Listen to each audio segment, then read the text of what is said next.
Estamos de regreso en Todo se sabe y el segundo tema que vamos a tratar esta noche a profundidad es el terrorismo. ¿Qué está pasando en nuestro país? Estamos en una coyuntura realmente crítica. Peter Cárdenas, líder del MRTA, ya está libre y dice que va a participar de esta marcha del 7 de julio en contra del indulto de Alberto Fujimori. Hay dos personas que van a ser liberadas también: Maritza Garrido Leca, que ocultaba a Ismael Guzmán cuando era buscado por la policía, y Mirta Guaita, quien habría sido el brazo legal de Sendero Luminoso. Y ellas van a salir en libertad en los próximos meses. No falta absolutamente nada. Estas sentencias de 25 años, 30 años, 20 y tantos años de prisión se están acortando, están llegando a sus días finales. Y nosotros como Estado, ¿qué estamos haciendo? Hoy, en el juicio que se sigue a Ismael Guzmán y Elena Ipanaguirre por el caso Tarata en 1992, Ismael Guzmán se negó a declarar, dijo: yo no tengo nada que ver con eso, ya se lo he dicho, de forma despectiva a nuestras autoridades, a nuestros representantes del Poder Judicial. Escuchemos lo que dijo entonces el líder de Sendero Luminoso. Nada que declarar. ¿Por qué razón? Porque no tengo nada que ver con Tarata. ¿Cuándo van a entender? Pruébese que he hecho Tarata yo, pruébese. Y les creeré. Esa es una farsa completa. No tengo nada que ver con eso. El Comité Central no acuerda hechos concretos. No entienden lo que es lucha armada. ¿Cómo nos van a juzgar? Busquen pues a alguien militar que conozca y les pueda asesorar, señores, como hacen en otros casos. En el segundo, el problema del tipo. En mi vida, señor, jamás he tocado. Suspendió esta audiencia porque no estaba rindiendo los frutos deseados y ha sido convocada para otra fecha. Pero aquí también estamos en una situación preocupante. ¿Qué hay de esta ley que se ha aprobado de apología al terrorismo y que da penas mayores para quienes cometan delito de apología? ¿Qué significa? ¿Cómo debe ser aplicada esta norma? Tenemos algunos expertos en estudios el día de hoy para poder hablar de todos estos temas que nos preocupan como peruanos y para que nos cuenten también sus experiencias. El general Héctor John Caro es jefe de la Dirección Nacional contra el Terrorismo, DIRCOTE. ¿Cómo está? Buenas noches. Buenas noches. Y Luis Alberto Sánchez, experto en temas contra el terrorismo. Buenas noches. Bueno, lo primero que habría que preguntarles es, ¿qué opinan de este desplante de Ismael Guzmán en la Corte, diciendo que yo ya les he dicho 1000 veces que yo no sé nada, el Comité Central de Sendero Luminoso no organizaba hechos concretos, es decir, yo no mandé a hacer explotar Tarata? Esto nos confirma una vez más de que a Ismael Guzmán, siendo el asesino, el criminal más grande que registra la historia republicana del Perú, se porte de esta manera. Y el Poder Judicial de alguna forma es permisivo, es consecuente a estas bravuconadas que lanza este asesino. Y cuando yo quiero comparar con algunos generales, coroneles, comandantes, policías y militares, a ver que un militar, que un general grite como este señor dentro de esa sala magna que es el Poder Judicial. Seguramente que lo despiden en ese momento, o lo encarcelan en ese momento. No, al señor Ismael Guzmán Reynoso hay que respetarlo. ¿Por qué? Ya dentro de poco van a salir unas asesinas en libertad, Marta Guatay y Maritza Garrido Leca. Y sin embargo, hay coroneles, generales, comandantes, suboficiales que siguen en la cárcel.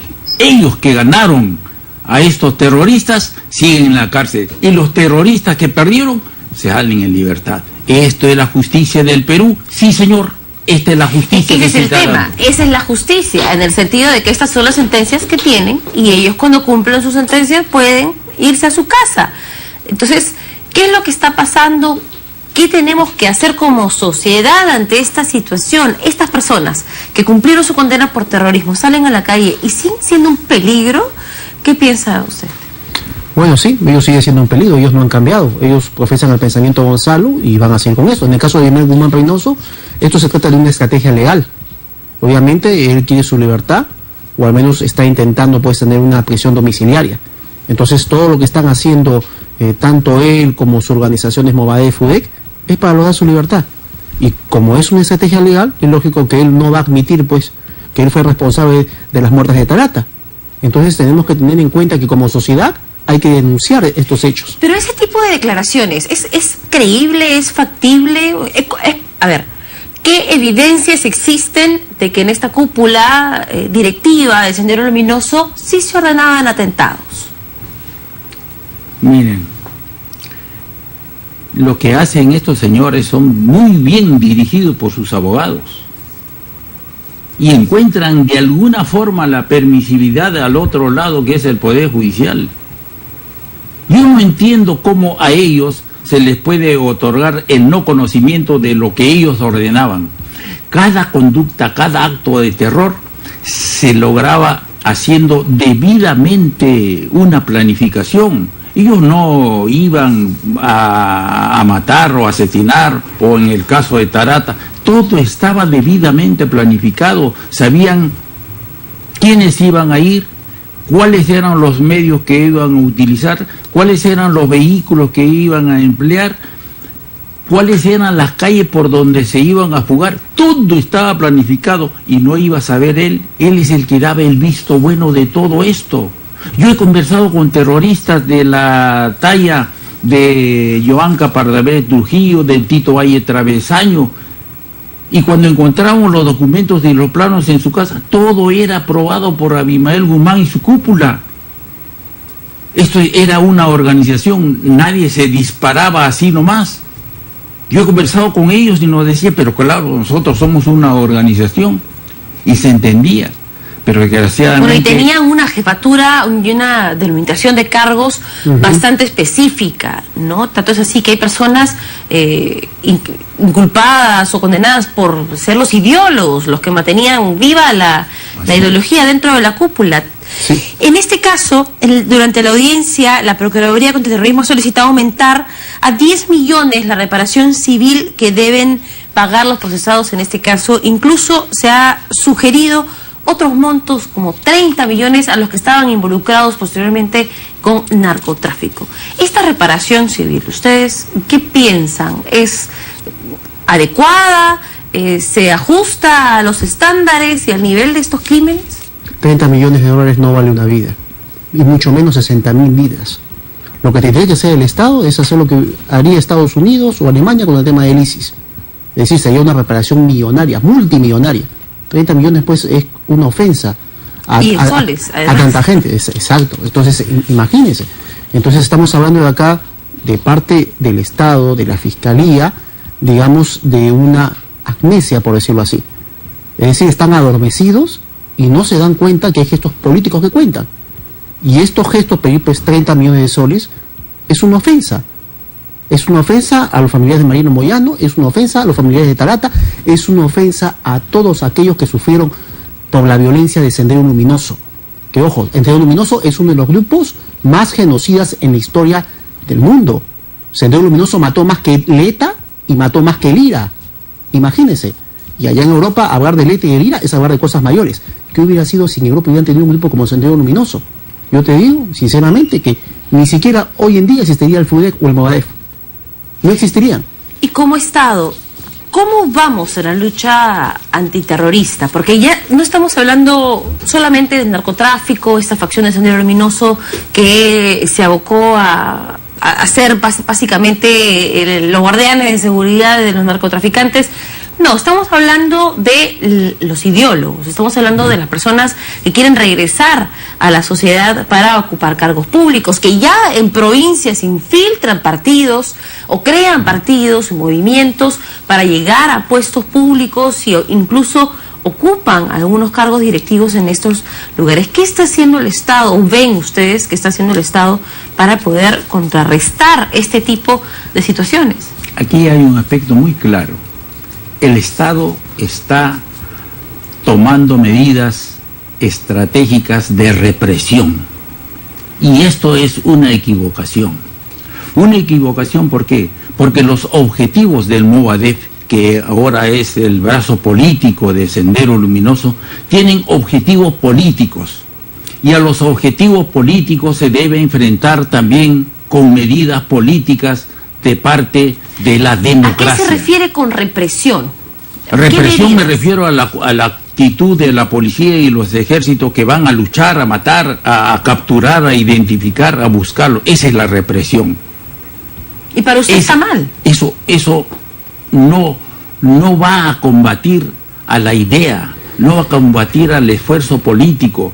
Cuando hablan, por ejemplo, solución política a los problemas derivados de la guerra, cuando dice así Manuel Fajardo y Alfredo Crespo, tenemos que solucionar políticamente los problemas que han derivado de la guerra. No, señor, acá no hubo una guerra, acá hubo actos criminales, asesinos que mataban a policías y a civiles por la espalda. Porque hace poco hemos entrevistado yo a algunos políticos sobre esto, algunos congresistas, y ellos decían, no, represión, represión. Y yo les decía, ¿y dónde está la lucha ideológica que es en los partidos? Y ellos decían, no, es que eso no nos corresponde.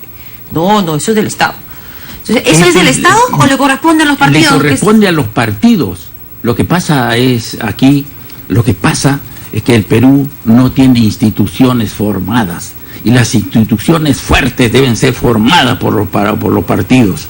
La institucionalidad, que es la expresión del cumplimiento de la ley, eso se debe abordar aquí nítidamente, pero desgraciadamente eso no se conoce. Eso nos convierte en un país subdesarrollado, pues. Señor Sánchez, ¿y usted está de acuerdo con esta opinión del general Caro, que la lucha es no a través de la represión, sino a través de la confrontación política, de una estrategia también ideológica para poder combatir las ideas de estos grupos?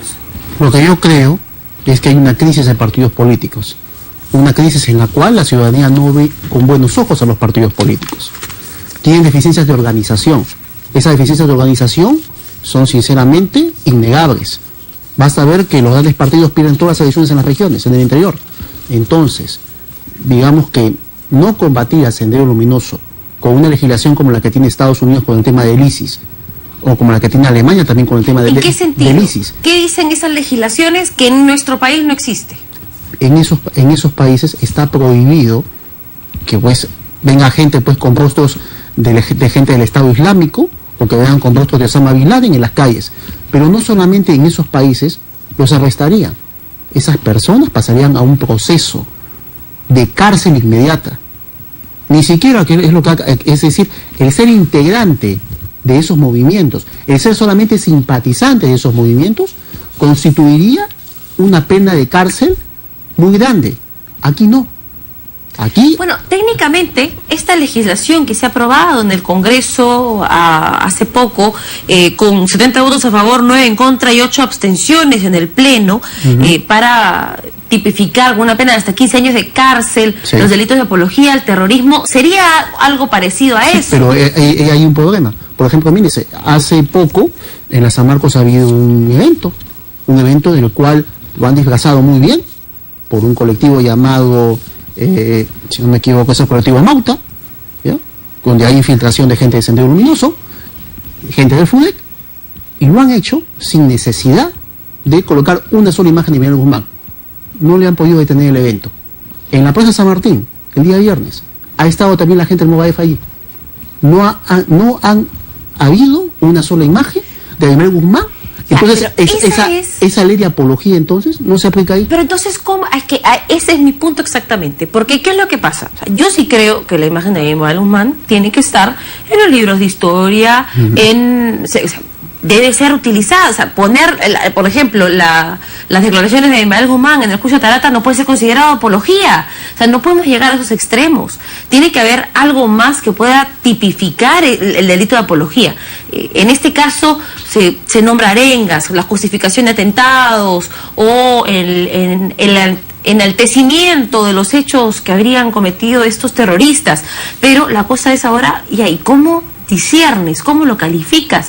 ¿Creen que esa ley tiene especificaciones para poder determinar ese tipo de situaciones? Sí, Para que se dé un delito por apología tiene que haber 4 elementos. Uno de ellos es, primero, de que la exaltación sea a un acto de terror que haya ocurrido. O sea, la matanza de tal sitio, qué bueno que fue Tarata, que hayan matado 25 ellos. Apología. Segundo, la exaltación al hombre que ha sido condenado por terrorismo. Bravo, Abimael Guzmán, Morote, etcétera. Tercero, que esos actos se hagan en público y que se enteren. Bueno, si están tomando una taza de café, entre ellos que hablen. Pero cuando esto se hace ya en público, quiere decir 5 hombres ahí al frente y que tú estás dando un discurso, no estoy hablando de la radio, de la televisión, que con mayor razón se hace. Y cuarto, se sienta a la base de la apología cuando estos hechos atacan a la democracia.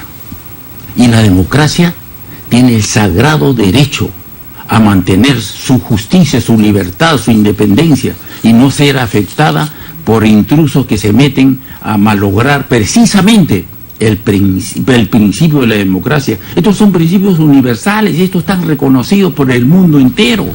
De modo que esta ley está bien escrita, está bien dada. Ahora, que falten algunos detalles, se pueden dar, pero de alguna forma lo que son los responsables son aquellos que administran esta ley.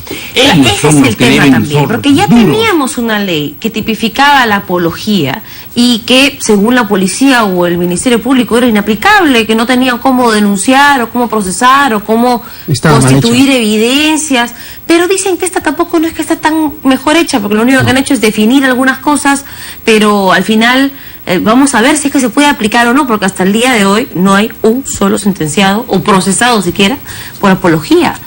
¿Quién creen ustedes en estos momentos debería ser procesado por apología al terrorismo? Todo el FUNEC y todo el Movadef. Es que el problema de esta nueva ley es que colisiona con varios artículos de la Constitución Política del Perú, y nosotros hemos firmado un pacto con San José y pactos internacionales. Yo no sé si han tenido el detrimento de comparar si es que esta ley en contra del terrorismo es, digamos, aplicable frente a los parámetros internacionales. Nuestra Constitución dice claramente que si hemos firmado un acuerdo internacional y ese acuerdo internacional entra en conflicto con una ley, lo que prima es el acuerdo internacional. Exacto. Entonces, ¿usted cree que en este contexto esta ley no tiene cómo aplicarse? Es que en este caso estamos hablando de que tenemos una legislación, y esta nueva ley no es una legislación completa. Por eso yo hablé del caso de Estados Unidos y de Alemania.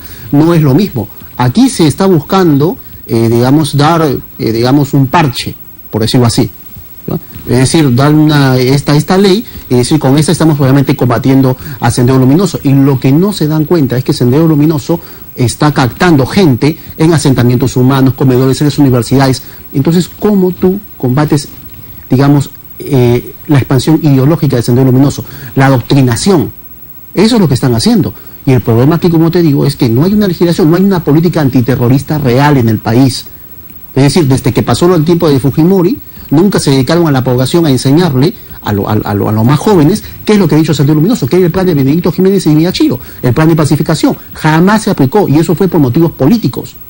Esto, además, sumado a que a partir del 2001 con Alejandro Toledo empiezan a salir un montón de senderistas, los cuales han reconstituido el Comité Central, porque Sendero Luminoso primero se forma como de una decisión de un partido comunista. Ellos se hacen llamar partido, son un partido terrorista, son un grupo genocida, pero esa organización tiene una cabeza que lidera, y esa cabeza se llama Comité Central.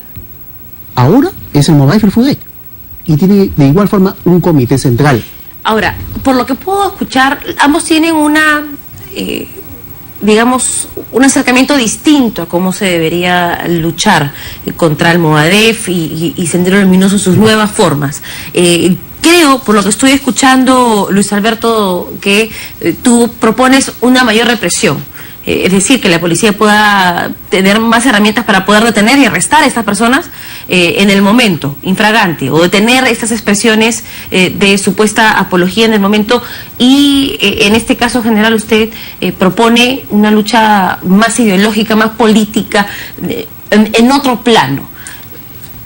Primero, estoy de acuerdo con el señor Luis Alberto Sánchez cuando dice de que todo el Movadef y el FUDEP deben desaparecer, porque ellos tienen la base ideológica de un pensamiento destructor y de muerte, que es el pensamiento Gonzalo. Y nosotros no vamos y no debemos aceptar de que organizaciones de ese tipo tengan que estar pensando en que van a llegar al poder a sangre y fuego. Esa no es nuestra democracia. Entonces, cuando yo digo de que el esfuerzo político debe imperar aquí, es que se den leyes. Las leyes, se puede dar leyes de no aceptar, para eso están nuestros políticos, de no aceptar sus inscripciones, de no aceptar la búsqueda de firmas, de no aceptarles nada a estos señores. Bueno, hasta ahora no se ha aceptado, hasta ahora no se ha podido inscribir. Pero están organizados. Ellos siguen buscando adeptos en universidades, en centros comerciales, en el vaso de leche, en los comedores populares, bueno, y aquí pasa algo también, sindicatos, que es algo que se viene denunciando desde hace mucho tiempo, que es que hay muchas personas que cumplieron sentencias pequeñas por terrorismo, por haber sido ideólogos o haber sido accesorios, digamos, no piezas claves necesariamente dentro de la organización, y que cumplieron sus sentencias hace muchos años y que sus registros ya han sido eliminados. Es decir, si tú buscas su nombre en antecedentes en el Poder Judicial, no los encuentras. Y esas personas están accediendo a cargos en UGELes, a cargos en estamentos públicos, y no hay forma de corroborar que estas personas cumplieron sentencias por terrorismo, porque no hay ninguna ley que indique que el Poder Judicial tiene que mantener sus registros. Entonces, ese tipo de leyes son las que están proponiendo. Digamos que lo que necesitamos es una legislación antiterrorista. Por eso yo hablo de una política antiterrorista, lo que aquí no hay. Es un tema de seguridad del Estado. Y cuando son temas de seguridad del Estado, se aplican las leyes más duras. Y no solamente las leyes más duras, se concientiza a la población, que es lo que actualmente no existe. No existe una política antiterrorista, o mejor dicho, el gobierno ha minimizado las cosas.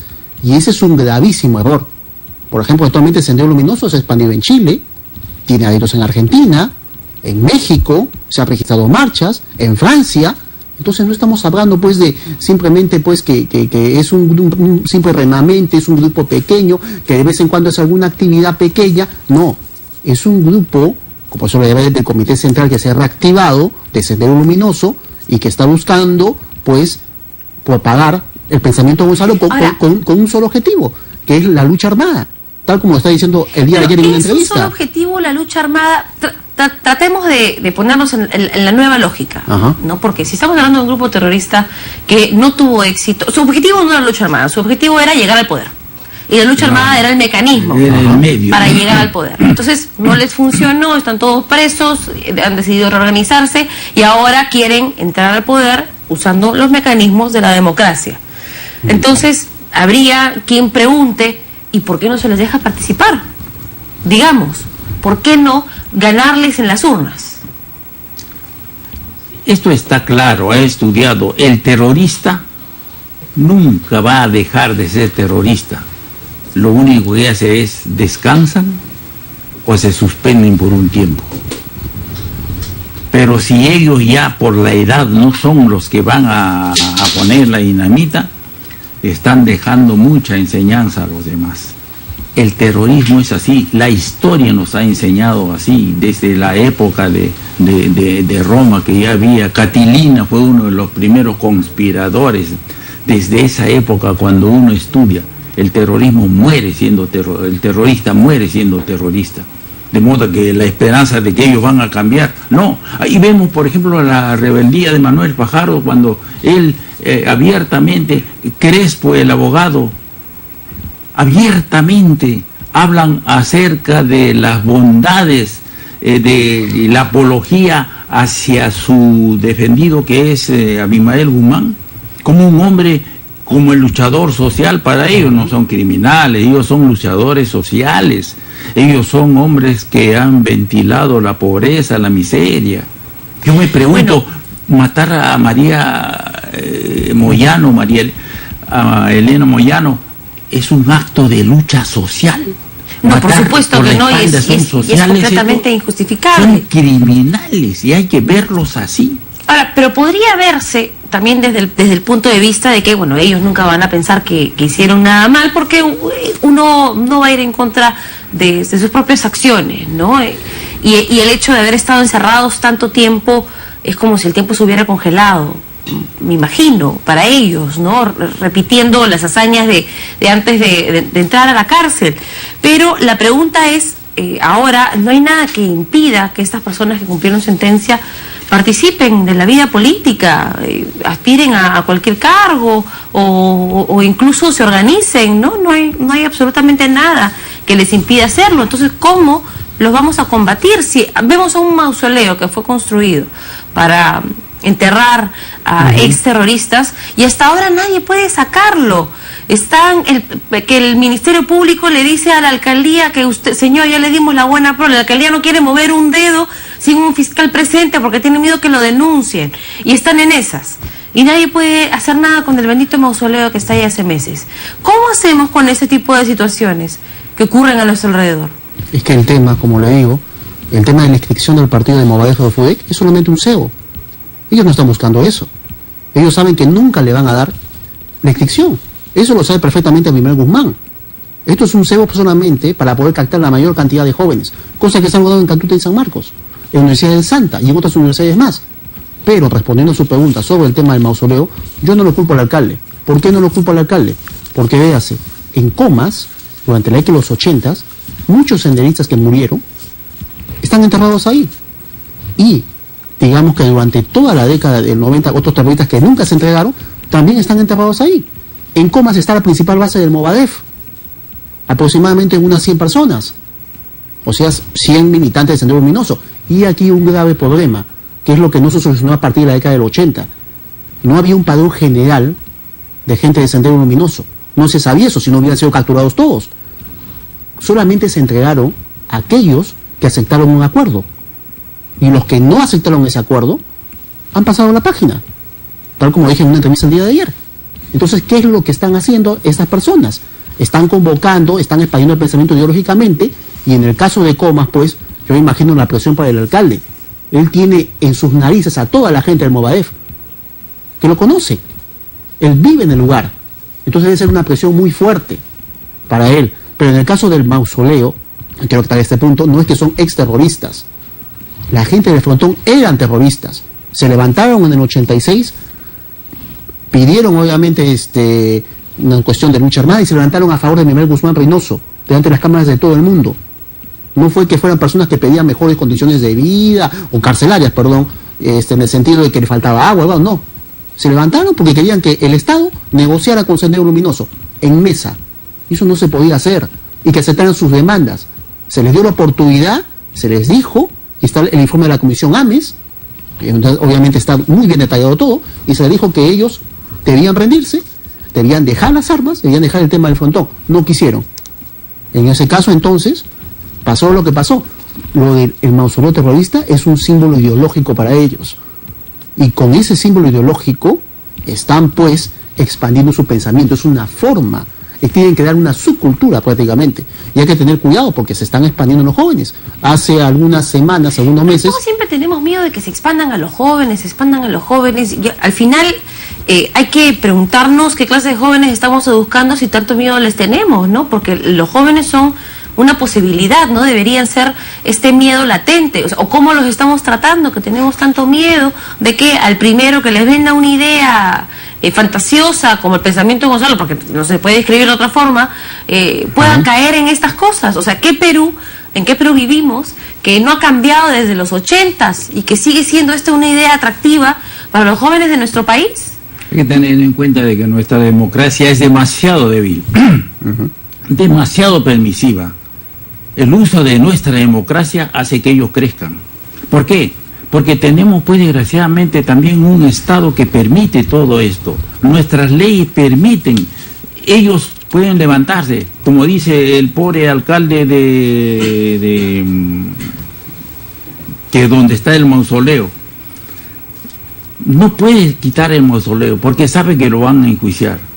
En otros países ese mausoleo hubiera desaparecido de inmediato. Se saca todos los cadáveres y se les entierra en una fosa, si es que ellos no quieran recibir los sus dueños, ya, en una fosa. se les avisa a sus deudos, señor, por si acaso, si no quieren su casa, bueno, lo enterró así. Y se acabó, se desapareció. ¿Cuál es el problema? El problema está de que comienza la leguleyada, comienzan sus famosos abogados. ¿Por qué? Porque la democracia es permisiva y nuestra democracia es muy débil. Debemos tener democracias fuertes, democracias en donde exista una institucionalidad de tal manera que se cumple la ley. Aquí no debe existir políticas que vayan a destruir al país. Y ahora, usted dice que a estos jóvenes, ¿cómo se apegan a esta doctrina? Claro, es muy fácil. El comunismo siempre llevó a esta doctrina con discursos muy floridos. El manifiesto comunista, cuando ese manifiesto decían proletarios unidos, que nosotros no tenemos más que las cadenas que nos atan, son discursos muy lindos. Hoy día China ha dejado de ser comunista. ¿Para qué? Para desarrollar. Nosotros queremos ir a ese lugar.